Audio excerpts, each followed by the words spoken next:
Bonjour et bienvenue pour le débrief des tribunes de la saison 2022-2023. C'est un nouveau format, alors n'hésitez pas à donner votre avis, qu'il soit positif ou négatif. Si le concept vous plaît, on recommencera. Avant de commencer, juste un petit mot pour remercier tous les followers de la chaîne. Vous êtes déjà plus de 12 000, soit pratiquement le quart du Parc des Princes. Encore merci à vous. Passons maintenant au programme de ce débrief. Pour le meilleur et pour le pire, c'est un peu le résumé de cette saison. On commencera donc par les plus beaux tifos, les plus belles émotions de la saison, mais aussi un petit mot sur les plus beaux parquages. Ce sera ensuite l'heure de faire un bilan de la saison côté Boulogne, côté Auteuil.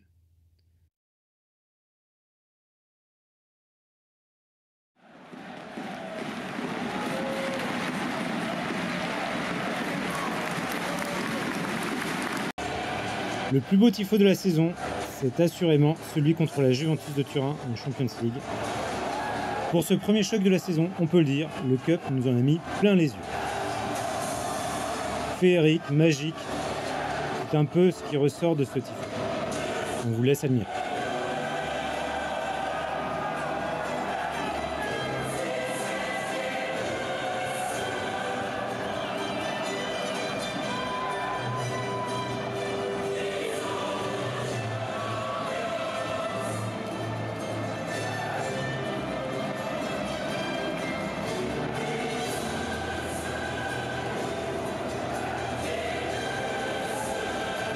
Beaucoup de fumigènes comme vous avez pu le voir, mais pas de huis clos pour le Cup. Le PSG se contentera de payer une amende de 60 000 € environ. Des sanctions, en revanche, il y en aura pour le match PSG-Lyon.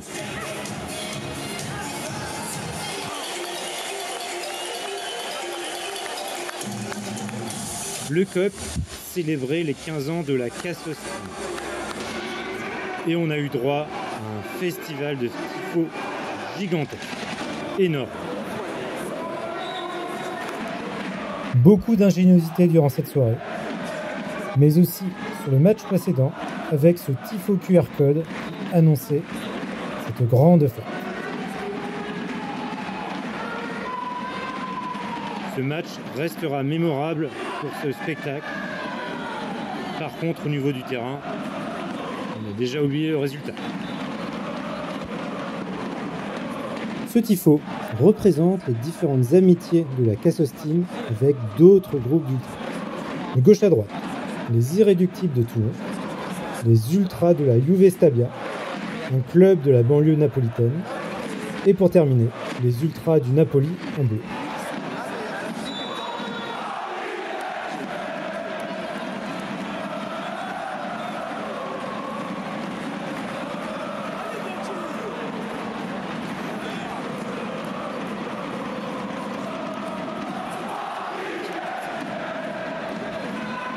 Ces festivités sont un peu le symbole des critiques qui ont été faites à l'encontre du Cup. En effet, on fait la fête, mais le résultat derrière n'y est pas. On en reparle un peu plus tard.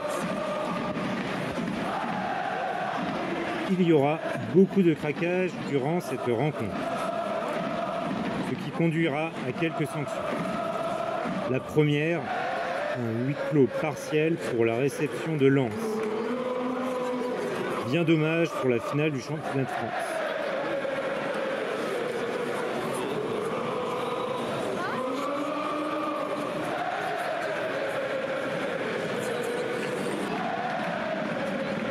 La deuxième sanction sera plus sévère, puisqu'il s'agira d'un huis clos total du virage Auteuil face à Lorient.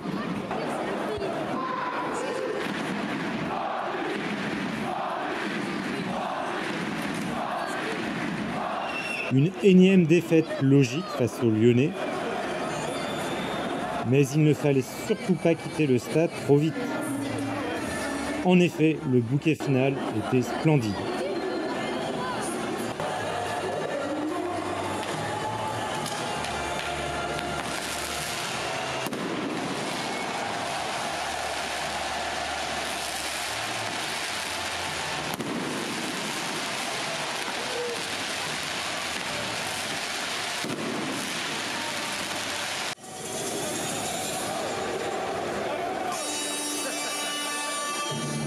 On passe maintenant au troisième tifo qu'il ne fallait surtout pas manquer cette saison, et c'est celui du Classico, ou plutôt ceux du Classico. Et oui, on a eu des tifos au début, mais aussi à la fin du match, pour fêter les 10 ans des Notesia, l'un des groupes collectifs Ultra Paris.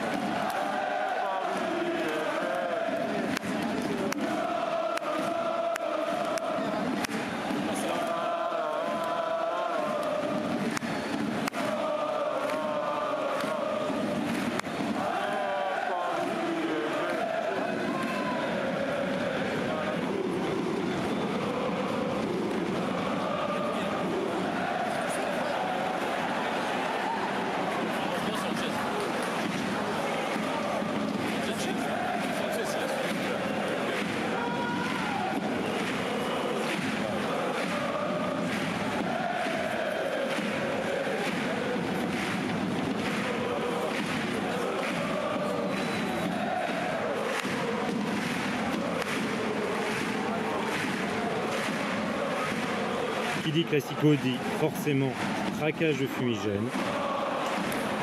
Et donc qui dit craquage dit forcément sanction de la LFP. À la suite de ce match, il y aura un huis clos partiel face à Troyes.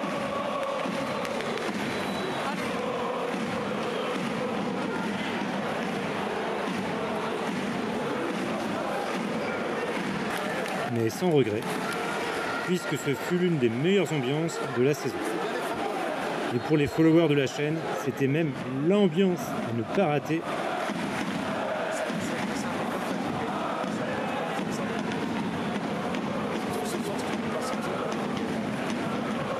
Et à la fin, les Ultras ont fait preuve de virtuosité en changeant une partie des blasons du tifo. Franchement, chapeau bas.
Malheureusement, la fin de saison pour les Notesia sera moins à la fin.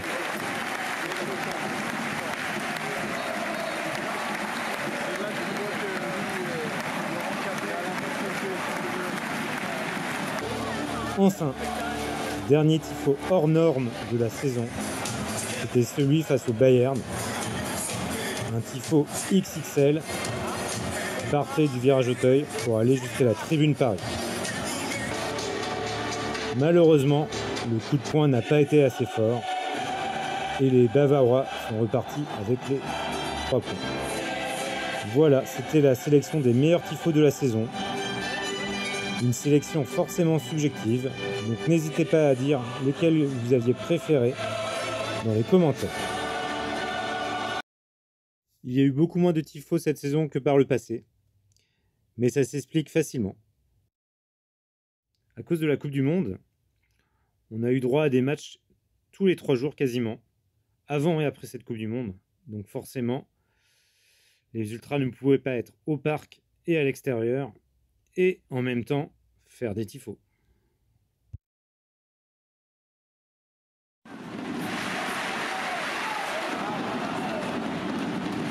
Encore un choix subjectif, les 5 plus grandes émotions de la saison. N'hésitez pas à nous contredire dans les commentaires, évidemment. Le Classico cette saison a été marquant pour ses tifos, mais aussi pour ce moment un peu magique, avec ce tous ensemble on chantera, avec une kyriade de fumigène. Franchement, magique. Paris menait à ce moment-là 1-0, on savait que c'était fait.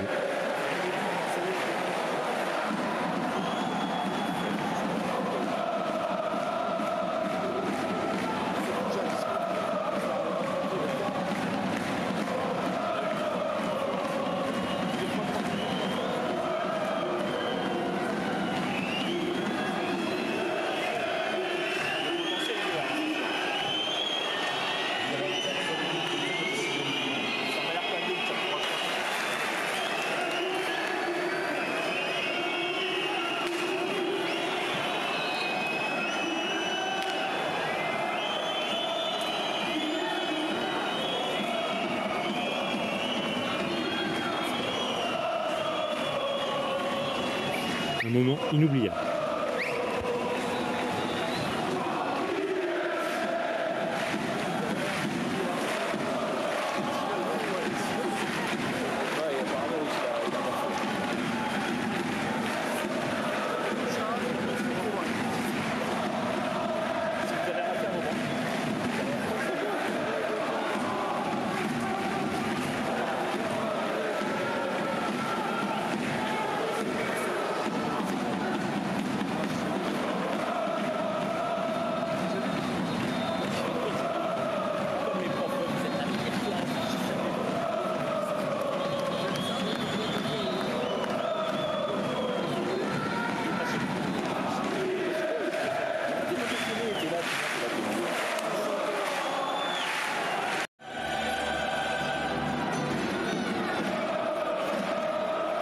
Deuxième temps fort de la saison, le match face au Maccabi Haïfa. Alors certes, Boulogne était envahi de supporters israéliens, mais quelle ambiance!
Et quel match aussi, un festival de buts, grosse ambiance européenne, qui, pour les plus anciens, leur a sûrement rappelé un certain PSG Rosenborg. Pour nous, c'est le meilleur match de la saison.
Autre temps fort de la saison, c'est l'après-Coupe du Monde, le premier match au parc.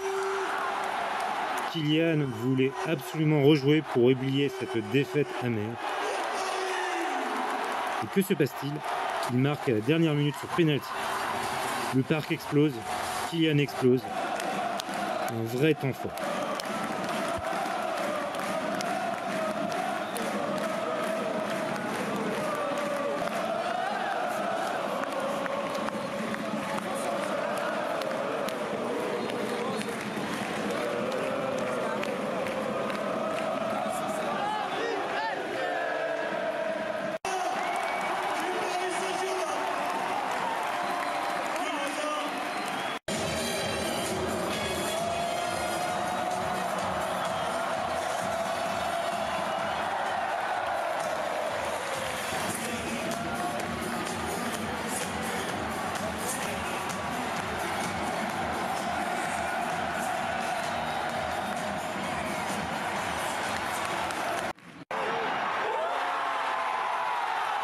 Encore un match où Kylian nous a fait vibrer.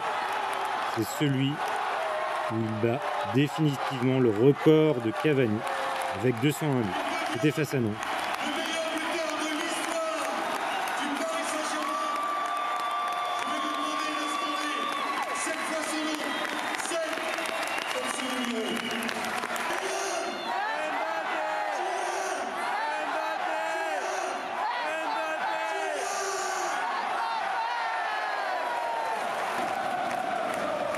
Et c'était aussi l'occasion d'entendre ce nouveau chant, la gloire de Mbappé.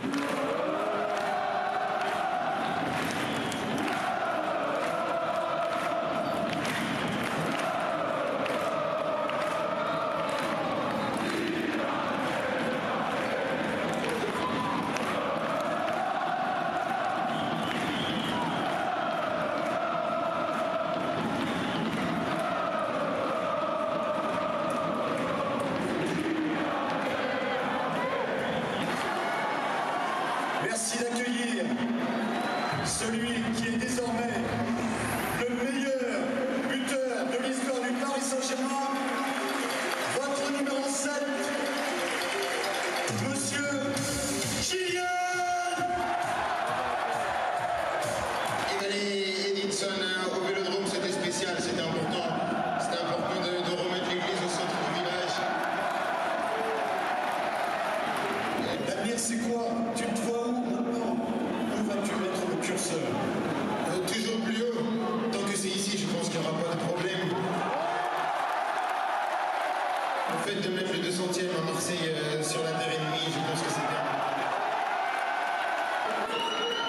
201 buts. Kylian Mbappé. Kylian. Kylian. Kylian. Kylian. Kylian. Le dernier match de la saison a toujours une saveur particulière. Malheureusement, il n'y eut pas vraiment de fête.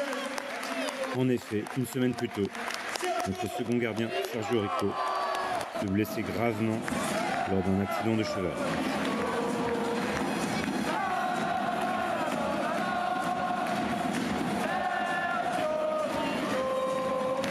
Lors de la soirée, il était encore plongé dans le coma.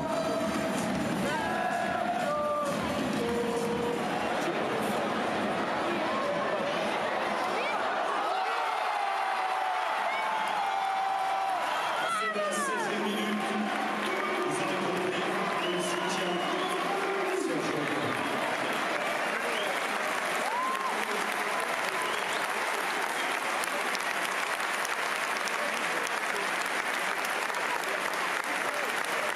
Le parc, le club et les joueurs ont rendu un vibrant soutien à Sergio. Toutes nos pensées vont vers lui et sa famille.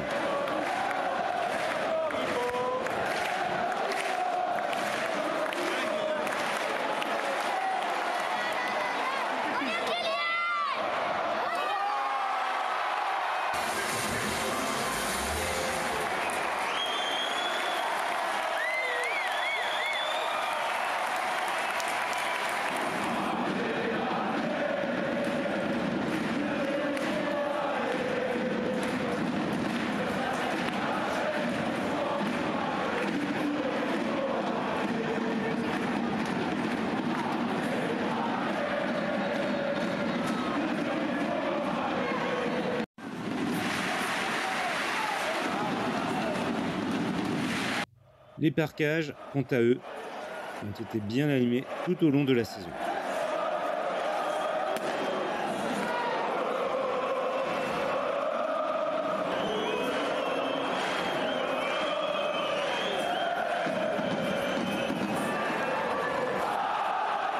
Mention spéciale au parkage Champions League, à savoir Maccabi Haïfa, peut-être le plus impressionnant.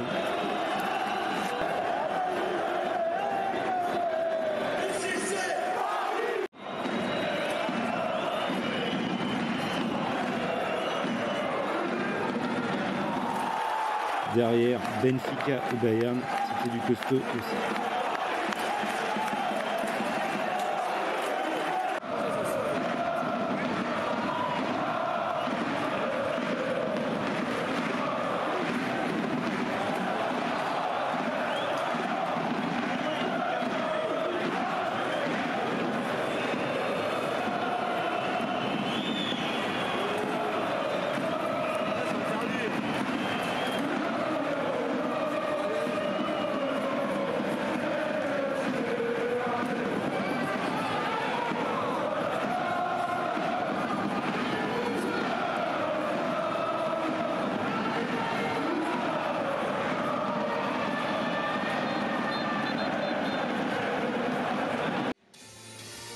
En Ligue 1, les parkages ont aussi été bien animés.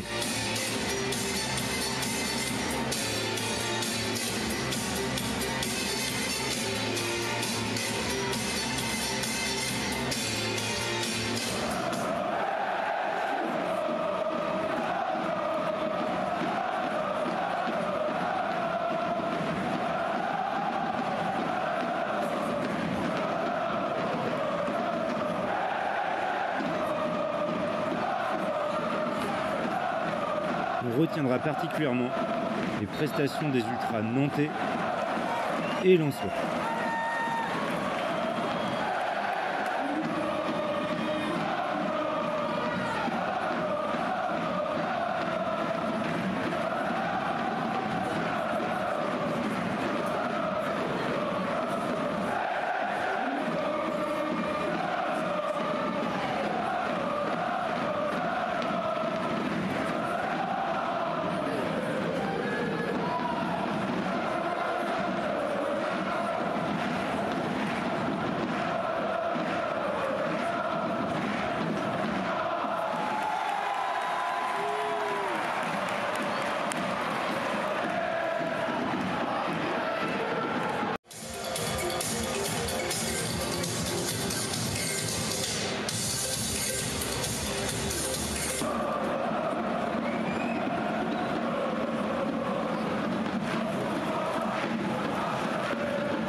Même les ultras de Monaco ont pu faire un craquage de fumier. À Boulogne, malheureusement, les saisons se suivent et se ressemblent. Rappelez-vous, en 2021, lors de la réception de Leipzig, il y avait eu des incidents entre les anciens de Boulogne et le groupe des Panam Rivers.